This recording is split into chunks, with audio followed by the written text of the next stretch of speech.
करायची आहे फडणवीसांना तो व्हिडिओ जरा 10 वेळा तरी किमान ऐका, रोज एक वेळ सकाळी बघा जरा. तुम्ही म्हणाला होता 2013 मध्ये ज्यावेळेस सोयाबीनला 4,500 रुपये प्रति क्विंटल दर मिळत होता, त्यावेळेस त्यांनी 6,000ची मागणी केली, यात्रा काढली, दिंडी यात्रा काढली पाशा पटेल बरोबर आणि 6,000 रुपयाची मागणी केली. 10 वर्षांनी त्याच सोयाबीनला 3,600 रुपये 700 रुपये दर मिळत असेल तर का या शेतकरी यांची पूजा करणार? शेतकरी यांना मतं देणार? शेतकऱ्याचा उद्ध्वस्त करण्याचं पाप कराल. सोयाबीनला दर नाही, MSP दाखवतात. कालही नरेंद्र मोदीजी बोलून गेलेत चिमूरमध्ये, हम किसान के उपज को 2 गुना 1.5 गुना भाव दे रहे. काय भाव? अरे भाई, झूठ बोलने की हद होती है.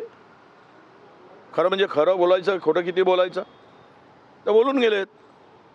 कापूस, तुम्ही ज्यावेळेस कापूस निघतो त्यावेळेस कापूस निर्यात करता, गाठी निर्यात करता कापसाच्या. सोयाबीन निघतो त्यावेळेस सोया ऑइल इम्पोर्ट करता.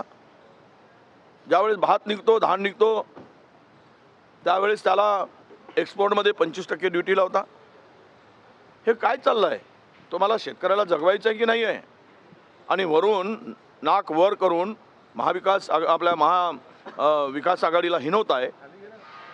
आम्ही शेतकऱ्याचं वाटोळं केलं म्हणून. अरे, महायुतीने वाटोळं केलं, नरेंद्र मोदींच्या सरकारने वाटोळं केलं. 2015 मध्ये शेतकऱ्यांना कर्जमाफी देणार नाही असं ॲफिडेव्हिट सुप्रीम कोर्टात कोणी दिलं? भारतीय जनता पक्षाच्या सरकारने दिलं.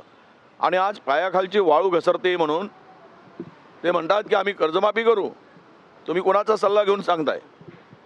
घेतला होता काय देवेंद्रजीने आणि एकनाथ शिंदेनी सल्ला? अमित शहाजींचा घेतला होता का सल्ला? नरेंद्र मोदीजींचा सल्ला घेतला होता का? म्हणजे पुन्हा नवीन जुमलेबाजी निवडणुकीच्या तोंडावर, नवीन काहीतरी. पण शेतकरी यांना माफ करणार नाही. महाराष्ट्रातला शेतकरी उद्ध्वस्त करण्याचं पाप या लोकांनी केलं आहे. 20,000 शेतकऱ्यांच्या आत्महत्या 10 वर्षामध्ये झालेल्या आहेत. या सगळ्या पापाचे वाटेकरी महायुती आहे, महापापी महायुती सरकार आहे.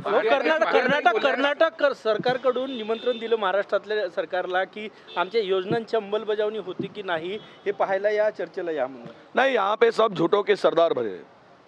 सगळे इतके खोटारडे लोक महाराष्ट्राच्या गादीवर बसलेत. अरे, जे लोक दुसऱ्याचं पक्ष फोडतात, चिन्ह पळवतात, बेईमानी करून सत्ता मिळवतात, असंविधानिकरित्या खुर्चीवर बसतात, या लोकांच्याकडून खोटं बोलण्याशिवाय काय अपेक्षित आहे? कर्नाटकाला बदनाम करण्यापेक्षा जाऊन बघितलं तर तुम्हाला कळेल.